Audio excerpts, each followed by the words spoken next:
to the best of my knowledge, the land use plan presented in April for public comment did not include turning Parsons Road into a 3-lane highway. If it was, opposition certainly would have been heard. In fact, I've been told that after the public hearing of the plan, which I believe was on April 27th, a special transportation meeting was held on May 5th, where the city's consultant changed the plan, saying he intended to show Parsons Road as 3 lanes, but didn't include it in the plan presented on the 27th.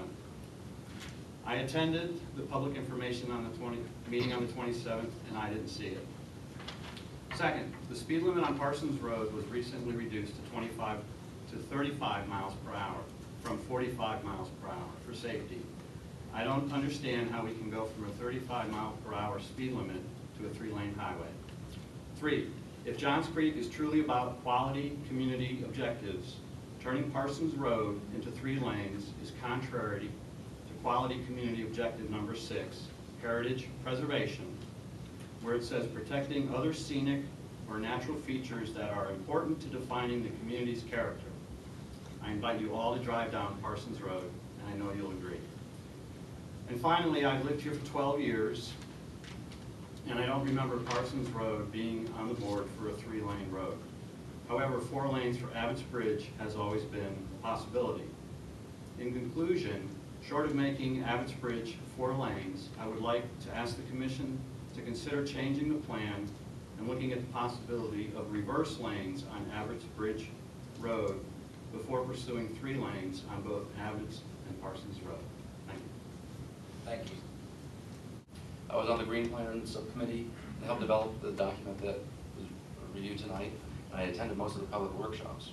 In general, I would say this document represents a good cross-section of the discussions that were held, although the process was not clear to me up front and was certainly confusing at times. The process makes more sense to me now and in retrospect, but there are some specific areas I'd like to point out as discrepant from what I heard and what I would like to see in the plan.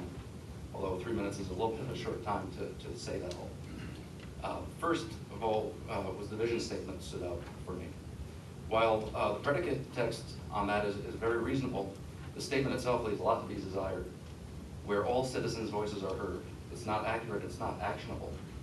Only the citizens that speak up can be heard, and that's a very small minority of our city. And to hear a voice means nothing unless you do something about it. So I would much prefer to see the vision statement that was approved by the Mayor and City Council on May 5th, 2008. In short, that vision statement was embracing our small town roots as the foundation for shaping our future. Johns Creek endeavors to use the cutting edge technology, innovative partnerships, and entrepreneurial opportunities to, and it goes on to list some of those items. All of the items throughout the document that we've reviewed is for the benefit of the citizens of Johns Creek. Local interconnectivity of neighborhoods with the local roads and multi-use trails are for that benefit. However, identifying Medlock Bridge as 6 lanes and Jones Bridge as 4 lanes has much more of a benefit to those passing through Johns Creek than it does to the local residents. For our benefit, the areas identified as commercial nodes are quite reasonable. What concerns me is the various transition areas, particularly those south of Old Alabama that were identified as mixed use for Dean Gardens and along Medlock Bridge Road. It is unclear to me what the intent of the transition is for these residential zones. Dean Gardens is already reasonably zoned for use as is, and the residential area on Medlock is outside the commercial node and should stay residential or better transition to public green space. We do not need more strip malls or office buildings at the entrance to our bedroom community. One thing the document makes clear is that the citizens of Johns Creek want it to stay residential as much as possible and keep commercial contained to the nodes that have been identified.